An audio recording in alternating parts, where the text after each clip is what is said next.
Donc bonjour à tous. Donc je me présente, Christophe Piscard, je suis également chercheur au CNRS, donc écologue plutôt, spécialiste en écologie aquatique. Donc je travaille au sein de l'UMR Ecobio de l'Université de Rennes. Donc Laurent m'a demandé de présenter quelque chose concernant des problèmes de variabilité spatiale et temporelle dans la réponse des écosystèmes aquatiques à une perturbation. Alors pour un peu illustrer la complexité finalement des processus qui vont rentrer en compte dans la réponse des écosystèmes à ces perturbations, j'ai choisi un exemple d'assèchement de zones humides parafluviales. C'est des études qui ont été réalisées sur l'Ain et le Rhône il y a maintenant 3-4 ans. Alors, juste un petit rappel sur le fonctionnement un petit peu de ces zones humides parafluviales. Donc elles sont en connexion avec un fleuve ou une rivière. Elles sont en connexion de manière quasi permanente. Et toutes ces connexions, on va en avoir trois types. On va avoir des connexions longitudinales, amont-aval. On va avoir des connexions plutôt latérales entre donc, la rivière et ces zones humides. Mais on va également aussi avoir des connexions verticales, comme illustré ici, entre ces zones humides et la nappe phréatique ou les eaux souterraines, quelles qu'elles soient. Donc finalement, toutes ces connexions vont être régulées par l'hydrologie et donc on va avoir une variabilité, bon, on en a eu pas mal d'illustrations jusqu'à maintenant, spatiale et temporelle. Donc on va avoir par exemple des connexions directes en période de crue ou de haute eau et au contraire en période de basse eau, on va avoir des connexions par exemple latérales qui vont être extrêmement réduites et limitées la plupart du temps à des écoulements souterrains par le milieu interstitiel. Donc ça, c'est pour vous reposer un petit peu le contexte. Donc dans le cadre de nos travaux, nous avons travaillé sur l'assèchement de ces zones humides. Alors pourquoi l'assèchement? On va dire c'est peut-être pas un phénomène qui paraît comme ça de premier abord important en France. On s'attend à, enfin on imagine bien que dans le sud de la France, ça sera des problèmes qui seront plus conséquents. Mais finalement, quand on regarde cette carte ici, on voit que les rivières ou les zones intermittentes qui sont plutôt de couleur claire ou rouge, finalement sont extrêmement bien présentes en Bretagne. Et je dirais même que la Bretagne est quasiment la première région de France en termes de rivières temporaires. Donc ça va peut-être en surprendre un certain nombre d'entre vous, même si beaucoup peut-être des gens du sud Bretagne du côté, ou de Loire-Atlantique ont peut-être plus conscience de ce phénomène.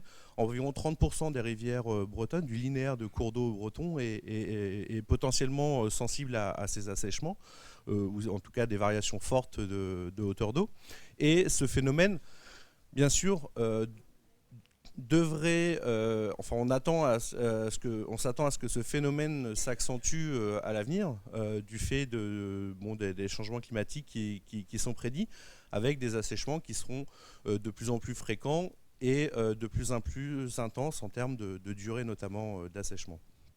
Donc nous avons initié nos travaux sur ces zones humides pour travailler un petit peu autour de ces questions et voir comment les écosystèmes aquatiques allaient répondre finalement à ces assèchements. Alors il s'agit essentiellement d'assèchements partiels, comme illustré sur cette photo-là. On ne va pas jusqu'à l'absence complètement d'eau dans nos systèmes. Donc on a choisi de travailler sur ces zones humides parafluviales puisque en fait elles vont être, c'est un bon modèle d'étude. Donc là on est sur le Rhône et l'Ain, qui est un des principaux affluents du Rhône, donc en amont de la ville de Lyon. On va avoir ces zones humides qui vont être réparties, qui correspondent la plupart du temps à des paléochenaux du Rhône ou de l'Ain, donc des anciens méandres, plus ou moins connectés encore au cours d'eau. Et on va avoir la chance, de par cette structure, d'avoir différents cas de figure possibles. On va avoir des zones humides qui sont permanentes, donc le niveau d'eau ne varie pas ou très peu au cours de l'année. Donc en général, ce sont des zones humides qui sont proches de la rivière, donc très fortement connectées à celle-ci. Et plus on s'éloigne du cours d'eau, et plus on va avoir un assèchement ou une variation importante du débit, notamment estival bien sûr. Donc on va avoir des zones qui vont s'assécher partiellement. Et si on s'éloigne encore plus du cours d'eau, on peut aller jusqu'à des assèchements complets en période estivale. Donc là, la zone humide est complètement sèche. Donc sur ce gradient, nous avons regardé un petit peu comment allaient répondre les écosystèmes aquatiques. Et alors je vous illustre ça. L'objet de la présentation n'est pas de passer beaucoup de temps là-dessus. Donc j'ai juste pris un exemple avec les microcrustacés. Donc là, vous avez des cladocères, hein, des daphnies pour ceux qui connaissent. Donc on va avoir un assemblage d'espèces qui, donc avec chaque espèce avec des proportions variables avant assèchement. Et durant l'assèchement, cet assemblage va complètement être bouleversé. Vous voyez que les espèces en bleu qui étaient largement dominantes avant assèchement, finalement, deviennent extrêmement minoritaires. Et on a même l'apparition de nouvelles espèces. Là, on en a eu 2 qui n'étaient pas présentes avant l'assèchement et qui apparaissent uniquement pendant l'assèchement. Donc ce sont des espèces qui vont être spécialisées dans ces milieux un petit peu temporaires. Donc on va passer finalement d'une communauté d'invertébrés caractéristiques des eaux froides, calmes, typiques des bras morts et de ces zones humides. Et pendant l'assèchement, on va avoir un basculement des communautés vers une communauté plutôt représentative d'eau chaude, peu profonde et eutrophe. Donc ça, tous ces mécanismes de réponse des communautés aux assèchements, bien sûr, vont être dépendants de tout un tas de stratégies des espèces. On va avoir des stratégies de résistance ou de résilience. Alors ces stratégies, elles sont extrêmement diverses, hein. Ça peut être l'enfouissement, donc vous avez certaines espèces qui vont s'enfouir pour échapper aux conditions qui deviennent néfastes à la surface. Elles vont pénétrer dans le sédiment pour se réfugier dans des zones un peu moins chaudes, par exemple. Et avec de l'eau, une hygrométrie qui reste importante. Donc vous avez certaines espèces qui vont s'enfouir. D'autres espèces vont accélérer leur phase d'émergence. Donc c'est le cas notamment des larves d'insectes, hein, qui ont des adultes aériens. On peut avoir une émergence massive d'adultes au printemps, juste avant l'assèchement. Dès que le niveau d'eau baisse, ces adultes émergent de manière importante pour échapper à cet assèchement. Alors, on a aussi des formes de résistance, donc ce sont des espèces qui vont s'enfermer dans des cocons, dans des logettes faites avec des boules d'argile ou alors sous forme d'œufs. Là, je vous ai pris les exemples, alors les branchiopodes. On sait que certaines espèces peuvent rester 100, 150 ans sans eau, et il suffit de mettre de l'eau et ça redonne un individu sans problème. Donc on a tout un tas de stratégies de résistance à ces perturbations. Et finalement, après, on a aussi des stratégies de tolérance aux facteurs environnementaux, puisqu'associé à cette réduction du niveau d'eau, on va avoir tout un tas de bouleversements physico-chimiques de l'eau. L'eau va se réchauffer, donc on va avoir moins d'oxygène, puisque la dissolution de l'oxygène est corrélée à la température. Donc des eaux plus chaudes, moins oxygénées, et tout un tas de molécules. Les nitrates vont commencer à donner de l'ammonium et de l'ammoniac, donc avec tout un tas de présence de polluants et de toxiques potentiels qui vont émerger pendant cette phase d'assèchement. Et là aussi, on va avoir tout un panel de tolérances plus ou moins importantes à ces variations environnementales. Alors là où je voulais en venir, pour revenir un petit peu sur les aspects géomorphologiques, finalement, un des plus importants résultats que l'on a pu avoir au cours de ces travaux, c'est de voir l'effet de la géomorphologie sur l'impact que pouvaient avoir ces assèchements sur les écosystèmes. Donc finalement, on a 3 grandes catégories d'assèchement. On va avoir la première catégorie, donc des eaux courantes. En fait, ce sont des bras morts qui sont connectés de manière directe au cours d'eau et qui vont être alimentés exclusivement par cette connexion au cours d'eau. Et donc, le niveau d'eau va baisser, mais on va continuer à avoir un petit filet d'eau qui circule. On va avoir au contraire des zones humides qui vont complètement être déconnectées du cours d'eau pendant l'assèchement, mais qui vont former des vasques. Ces vasques pouvant être soit reliées à des alimentations souterraines, donc c'est le cas de la figure du milieu. Donc là, en fait, c'est les eaux souterraines qui vont permettre, c'est le niveau piézométrique, le niveau d'eau des nappes phréatiques qui va maintenir de l'eau dans ces systèmes, hein, selon le principe des vases communicants.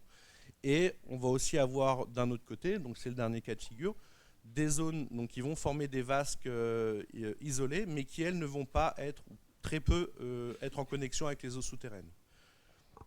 Donc en fonction de cette géomorphologie, finalement la réponse va être extrêmement différente des écosystèmes.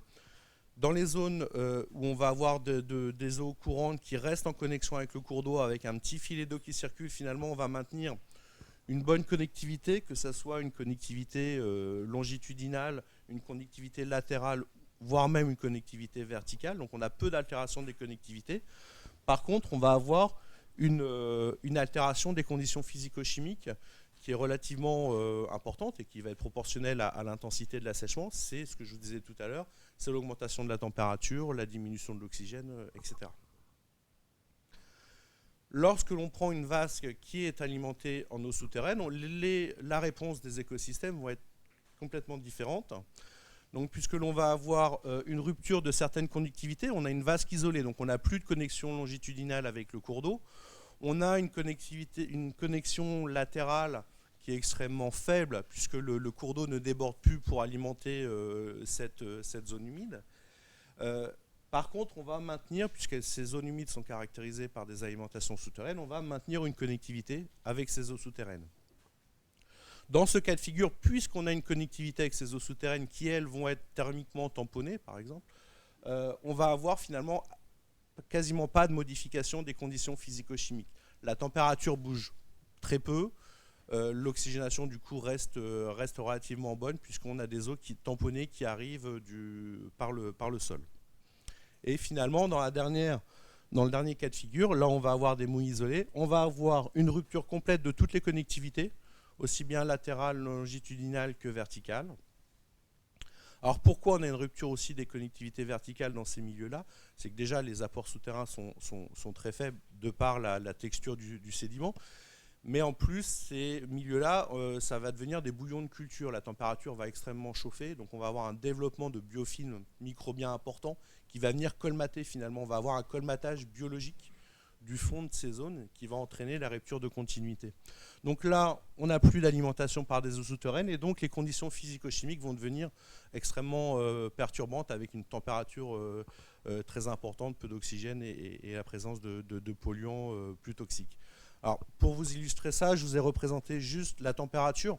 Donc, dans ces trois systèmes, donc les eaux courantes en vert, en bleu, les alimentations souterraines et les mouilles isolées en rouge. Et vous voyez, sur ces suivis de température, donc ici, on a la température moyenne de ces zones humides pendant la période d'assèchement. Alors, il se trouve que là, c'était une année, on a parlé de variabilité interannuelle, c'est une année exceptionnelle.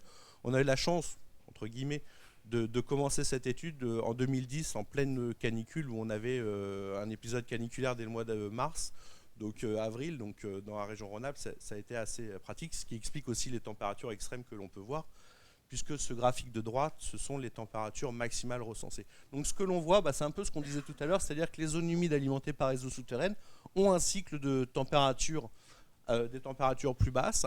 Alors il y a toujours un cycle annuel, saisonnier, entre l'hiver et l'été, forcément il peut y avoir des variations dans ces systèmes. Par contre, ces variations sont beaucoup plus faibles que celles obtenues dans les zones où on a une eau courante mais avec un faible hauteur d'eau et donc un réchauffement de ces eaux. Et le cas extrême étant la formation de vasques isolées où là la température fluctue énormément en fonction de la température journalière. Le matin, la température peut être relativement fraîche, mais dans la journée, elle va complètement suivre la température de l'air, puisque c'est celle-ci qui va contrôler la température de l'eau dans ces systèmes. Et les extrêmes de température sont encore plus fortes, avec des températures qui peuvent dépasser 30-35 degrés dans ces systèmes, au cours de la période d'assèchement. Alors, on a regardé un petit peu aussi comment aller...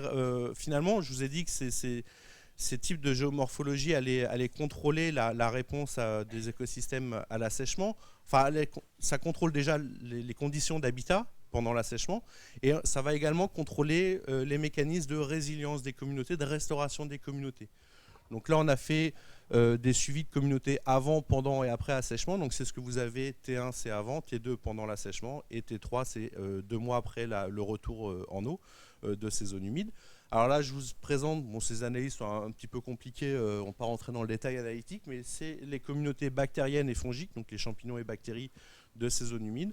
Finalement, ce que l'on s'aperçoit, c'est que dans le système d'eau courante, on a une trajectoire qui est complètement différente, c'est-à-dire que la communauté passe de T1, une communauté à l'instant T1, à une communauté pendant l'assèchement T2 différente, ça c'est attendu, mais à T3, après le retour en eau, la communauté ne revient pas à son état initial. On ne retourne pas vers T1, on dérive vers une trajectoire qui est complètement différente de celle de départ.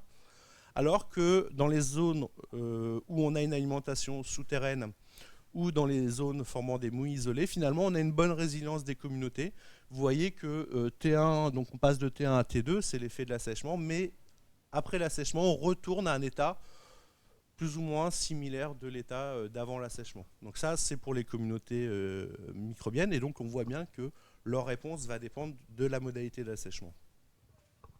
Là, je vous ai mis la même chose pour les communautés, les assemblages de crustacés. Alors pourquoi les crustacés? Les crustacés, ils ont un cycle permanent dans l'eau, contrairement aux insectes qui, eux, peuvent émerger. Donc ils sont plus sensibles en théorie aux assèchements parce qu'ils n'ont pas peu de moyens d'échapper à ces assèchements. Donc là, on voit que alors, les analyses sont un petit peu moins bonnes. Juste pour vous dire que finalement, dans les deux premières modalités, on n'a pas de retour à l'état initial. Donc comme pour tout à l'heure les eaux courantes et les micro-organismes, on a une modification de trajectoire et une modification de ces communautés. Par contre, on va avoir un retour à l'état initial dans les zones finalement des mouilles isolées. Donc, alors, je vous ai dit, c'est un peu contre-intuitif, puisque je vous ai dit que c'était les zones qui étaient les plus sensibles à la perturbation d'un point de vue habitat. Mais finalement, la réponse des invertébrés est meilleure dans ces zones-là par rapport aux autres systèmes. Enfin, en tout cas pour les crustacés. Alors, ça, c'est pour la variabilité en fonction du type géomorphologique et des modalités d'assèchement. On a aussi également suivi la trajectoire à long terme, puisque ces milieux en fait s'assèchent de manière annuelle. Alors, c'est lié en grande partie aux pratiques agricoles où on a une irrigation de plaines de maïs dans le secteur qui fait baisser le niveau de la nappe de la nappe phréatique, baisse de 2 à 4 mètres selon les années, rien que par les pompages agricoles. Donc, c'est quelque chose d'extrêmement important et c'est extrêmement régulier, c'est tous les ans au printemps. Donc on a des assèchements qui sont cycliques. Et on a suivi certaines zones humides. On a pu avoir des relevés, les suivre dans le temps, donc avec des relevés qui commençaient dans les années début des années 80, fin des années 70, et avec des relevés intermédiaires en fin des années 80, début des années 90, où on voyait que finalement la communauté d'invertébrés dérivait vers un système, une communauté qui était plus caractéristique d'eau stagnante. Donc ça, c'est des processus d'atterrissement naturel. Ces zones humides, en fait, c'est des systèmes qui sont dynamiques, qui sont par définition pas stables, qui vont complètement bouger. Et le stade ultime d'une zone humide, c'est de devenir un milieu terrestre, c'est l'atterrissement. Sauf si on modifie les conditions, bien sûr, en termes de connexion. Et ce qu'on s'est aperçu dans ces suivis, c'est que dans ces années-là, 87-90, là, ici, vous avez à côté un indice de précipitation standardisé. Donc, en fait, c'est une modélisation du climat, de l'évolution climatique. Donc, c'est un des paramètres que l'on peut ressortir de modélisation climatique, qui sont ces indices qui indiquent, en fait, un degré de pluviométrie, on va dire, par rapport à un modèle théorique. On s'aperçoit que dans ces années 87-90, vous voyez, on a beaucoup de jaune, de rouge, qui correspond, en fait, à des années extrêmement sèches. Donc avec des assèchements extrêmement prononcés. Et finalement, ces assèchements, il semble avoir complètement modifié la trajectoire évolutive du système. Donc on passait de 80 à 90 vers une trajectoire caractéristique d'atterrissement.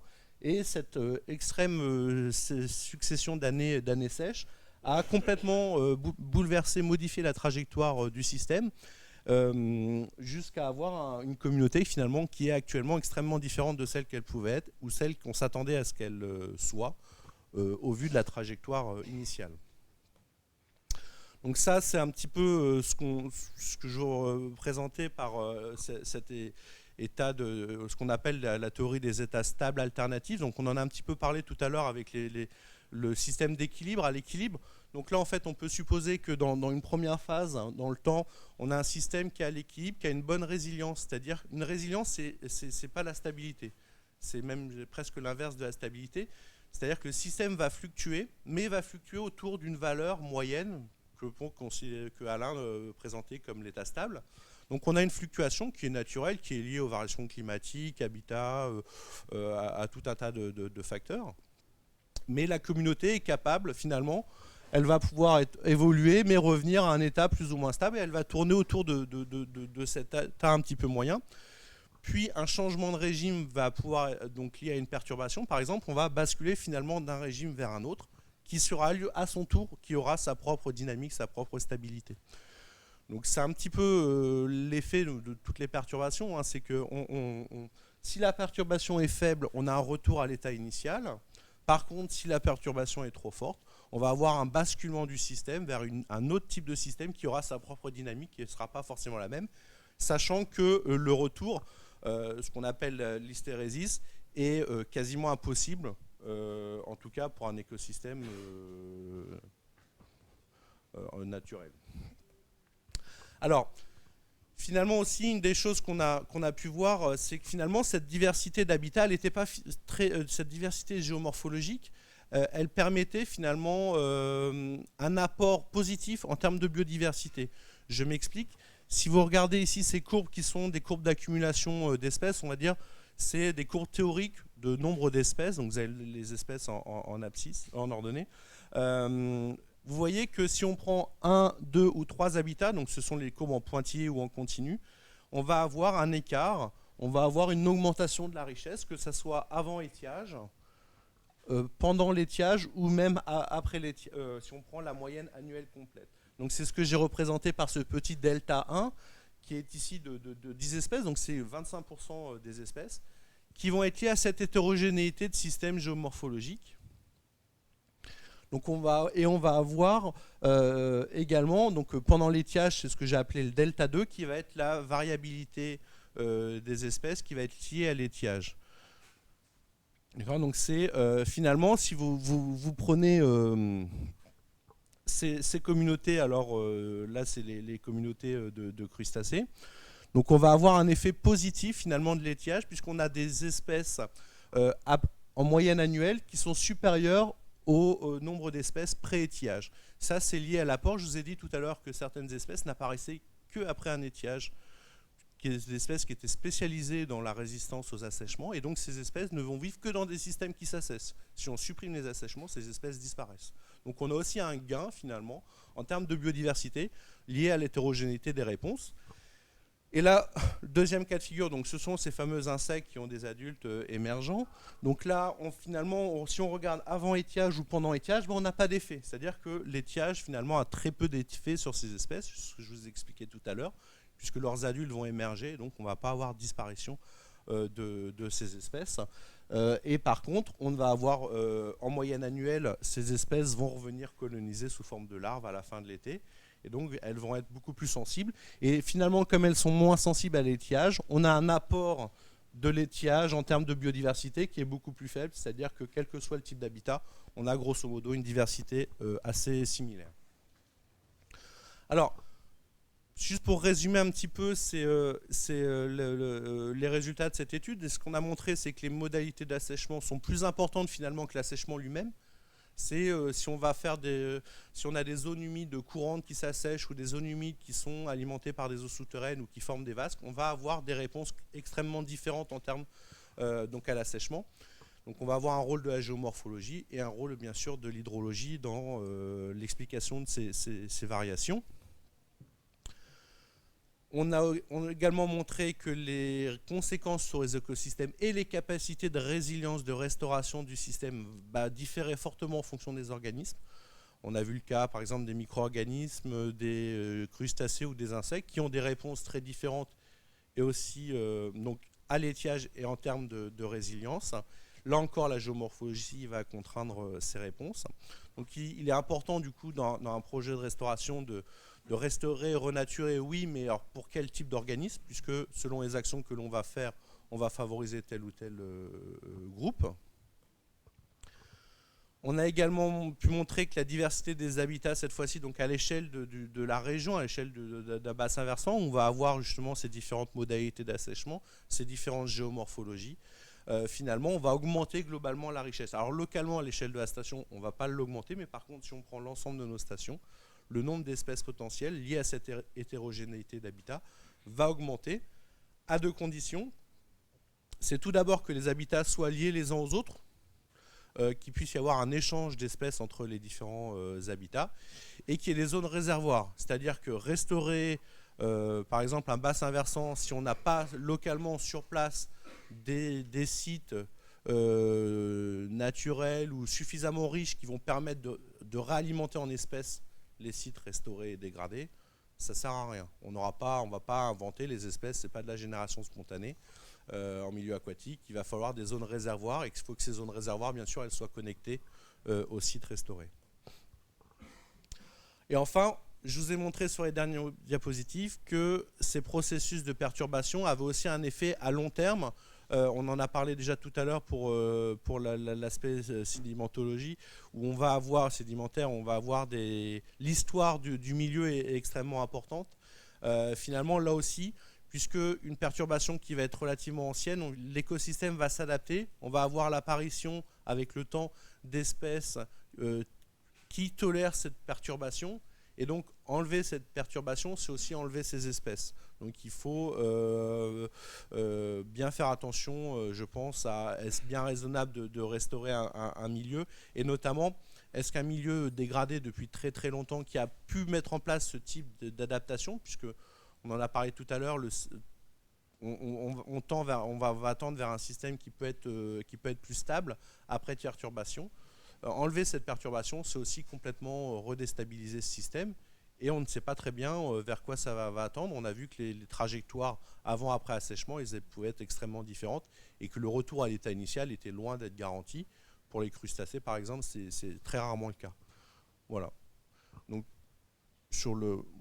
juste pour les ateliers de cet après-midi, je vais vous citer un projet, donc vous l'avez dans vos diapositives, sur un projet européen que je trouve extrêmement intéressant. C'est un consortium qui travaille sur la restauration des rivières, qui fait un petit peu à la fois une veille scientifique avec des analyses un petit peu à l'échelle européenne de l'efficacité des systèmes de restauration, et qui aussi propose un certain nombre d'outils à la fois pour sélectionner les bons outils de restauration, et également pour la restauration, mais également pour le suivi de l'efficacité de la restauration, puisque malheureusement la plupart des études de restauration sont très peu suivies, on vérifie rarement l'efficacité de cette restauration, et bien souvent faute d'outils. C'est pas qu'on ne veut pas, c'est que souvent on n'a pas les outils pour bien suivre, ou pas les moyens pour faire des suivis à plus long terme. On s'arrête à 1 an ou 2 après la restauration, ce qui est souvent pas assez long pour pouvoir vraiment caractériser l'efficacité ou pas de cette restauration. Voilà.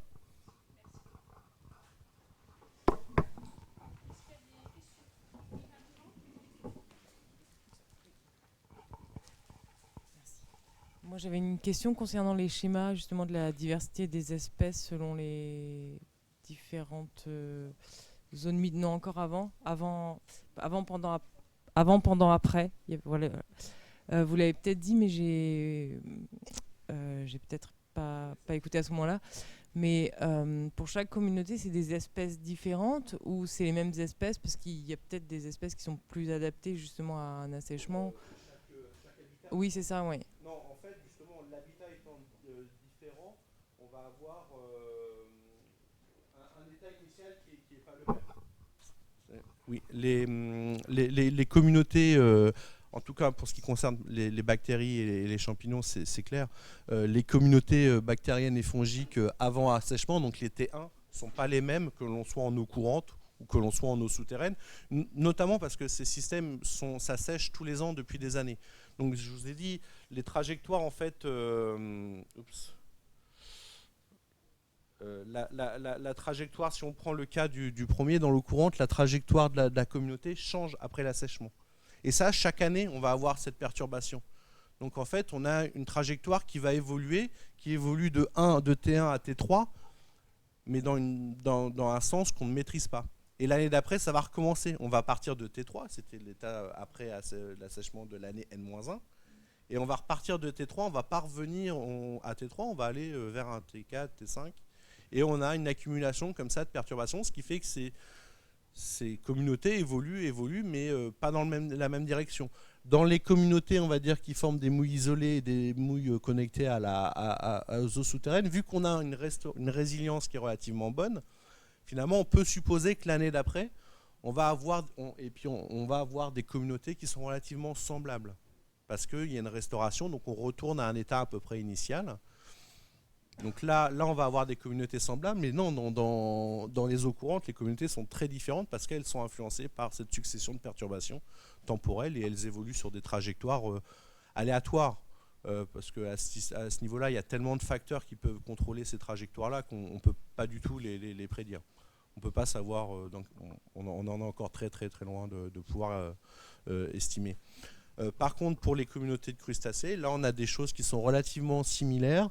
Quand on a là encore donc on a un retour à l'état initial, donc là ça bouge pas trop dans le temps.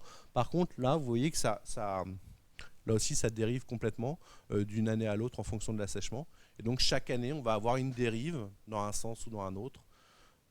Qui peut être lié une année à la température parce qu'on a une année extrêmement chaude. L'année d'après, c'est à des pesticides parce qu'on est aussi en zone agricole qui s'accumulent et donc on peut avoir des problèmes de relargage de composés secondaires ou de relargage de phosphore du sédiment, etc. Enfin, c'est multifactoriel. Donc ça, on peut pas prédire du coup l'évolution du. Et alors j'avais juste une autre petite question en termes de gestion, si on est capable de caractériser, enfin de différencier une zone humide entre eau courante, alimentation souterraine et mouille isolée, est-ce qu'on pourrait préconiser certaines méthodes de restauration? Enfin, est-ce qu'il faut restaurer en fonction de la diversité justement des espèces qu'on peut constater d'évolution? Alors, Est-ce qu'il y aurait des... il y a deux choses, c'est que du coup, effectivement, vu que les facteurs impliqués ne sont pas les mêmes, la restauration ne doit pas être la même. Une zone humide courante qui est connectée en permanence au cours d'eau, il suffit peut-être d'agrandir un petit peu la connexion ou de l'approfondir pour maintenir un niveau d'eau plus important que ce qu'il est. Alors que si une mouille isolée, si elle est alimentée par les eaux souterraines, pas grand-chose à faire. On peut éventuellement la recreuser peut-être pour augmenter là encore l'alimentation.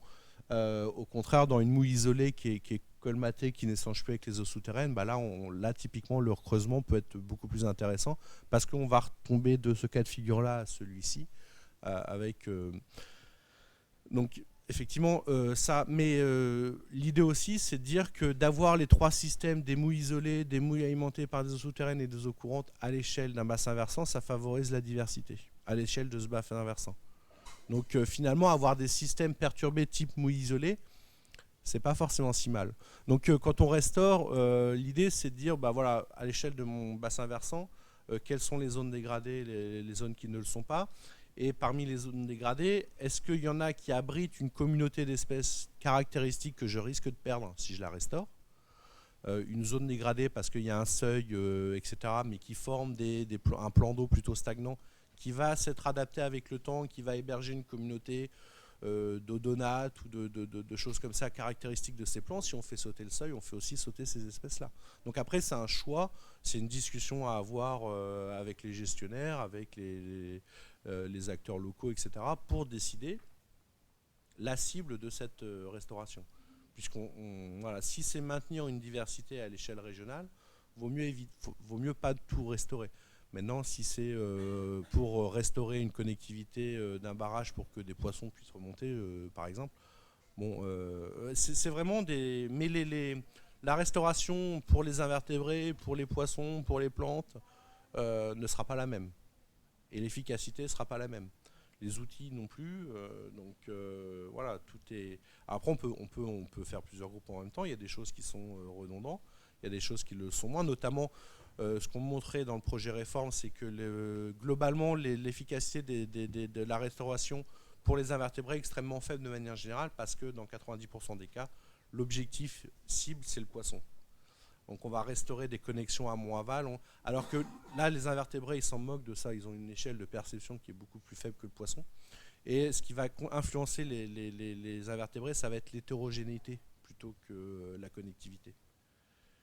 Donc voilà, c'est en fonction des objectifs, voilà, c'est des choses à discuter et à trancher.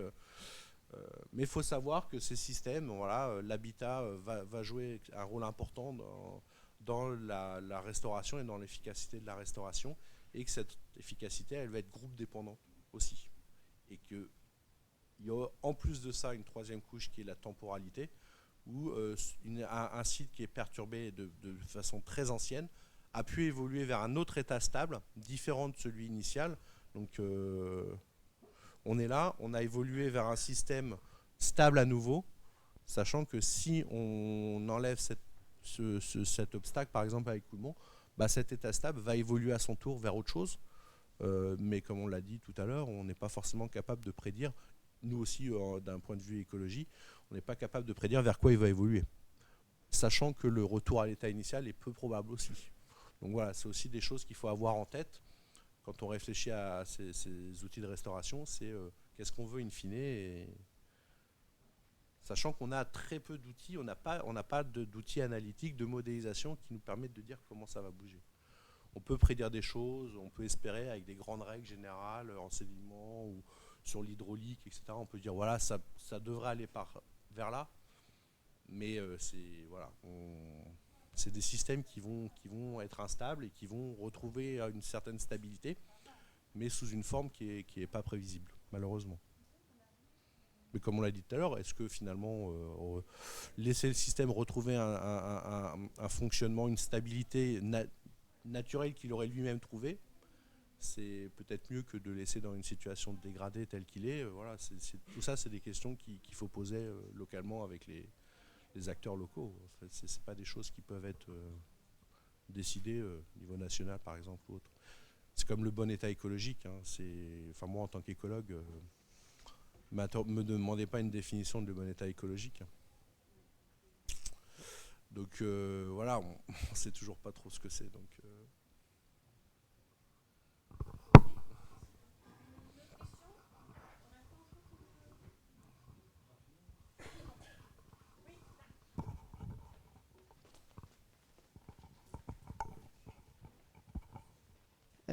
Du coup, ça pose la question de comment on évalue justement ces indicateurs biologiques et l'efficacité des opérations de restauration. Puisque on voit que ces communautés bougent, évoluent énormément sous l'effet de tout un tas de facteurs externes qui peut se faire à l'échelle d'une saison, de quelques jours, quelques semaines. Nous, on a, justement, pour évaluer le bon état écologique, on a des indicateurs. Après, je suis consciente qu'il faut des indicateurs plus fins sur des opérations de restauration précises. Mais on se heurte toujours à la même difficulté. Qu'est-ce qui dit que voilà, l'opération de restauration est bonne pour les communautés biologiques? Ça, c'est le gros problème, et le projet réforme le met clairement en avant, parce que c'est un problème qu'on a à l'échelle européenne et même mondiale. On n'est pas capable à l'heure actuelle de modéliser l'évolution des écosystèmes en réponse à une perturbation. Alors d'un point de vue extrêmement local, en fonction de caractéristiques, avec des acteurs qui connaissent très bien leur cours d'eau, on peut discuter, et sur une station, un petit cours d'eau, etc., on peut arriver à quand même plutôt bien, pas forcément savoir précisément où ça va aller, mais dire que ça va être mieux ou moins bien. On peut quand même avoir des éléments qui sont quand même robustes. Après, l'évaluation de l'efficacité de restauration, elle dépend avant tout des objectifs de la restauration. C'est-à-dire que si c'est un objectif d'atteindre le bon état, alors le bon état, comment on le caractérise? Donc il y a un certain nombre d'éléments de préconisation qui sont donnés. On peut répondre à ces critères-là, ça peut être envisageable. Maintenant, est-ce que ces critères-là sont les bons? C'est extrêmement subjectif. Un invertébriste comme moi va pas avoir la même définition qu'un quelqu'un qui travaille sur les poissons, que quelqu'un qui travaille sur les plantes.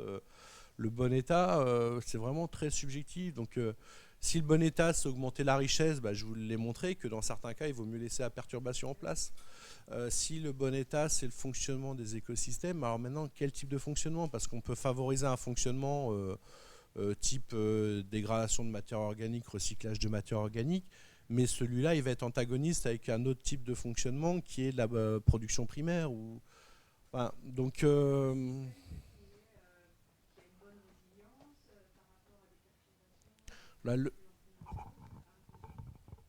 Oui, mais la résilience, ça va dépendre des groupes considérés. Donc si on veut avoir le bon état pour les poissons, ce ne sera pas forcément le bon état pour les invertébrés. Donc il y a, voilà, alors je pose qu'à l'échelle européenne et nationale, il y a cette réflexion, elle s'engage. Il y a des choix qui vont être faits. Il y a déjà la définition de station de référence, où on peut supposer que le bon état, c'est ça, et que ça devrait ressembler à ça. Mais encore, comme on l'a montré juste avant, ces stations de référence, elles sont assez subjectives. Elles ont été définies sur des critères sur des visions très peut-être parcellaires du système. Un système peu dynamique ou un système très courant.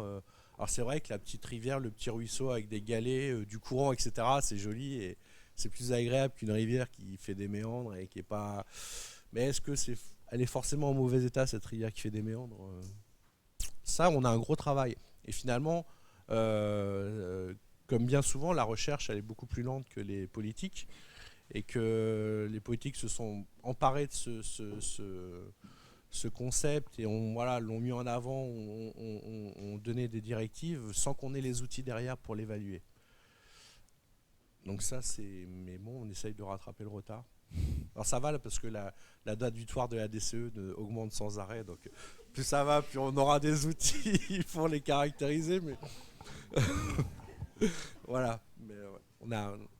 Et ça, c'est un problème partout. Il y a pas, on n'a pas de. C'est tellement multifactoriel, il y a tellement de facteurs impliqués dans un écosystème, facteurs physico-chimiques, physiques, l'habitat, le sédiment, les eaux souterraines. Enfin, c'est extrêmement complexe.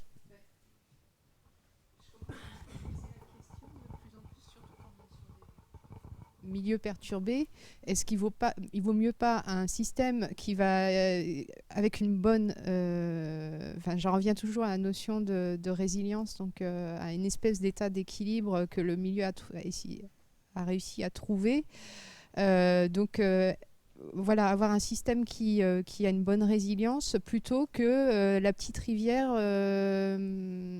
avec les galets qu'on sait qu'on va avoir du mal à atteindre, quoi. Donc aussi l'aspect réaliste en termes de coûts, en personnel et en financier. On ne peut pas restaurer tous les systèmes.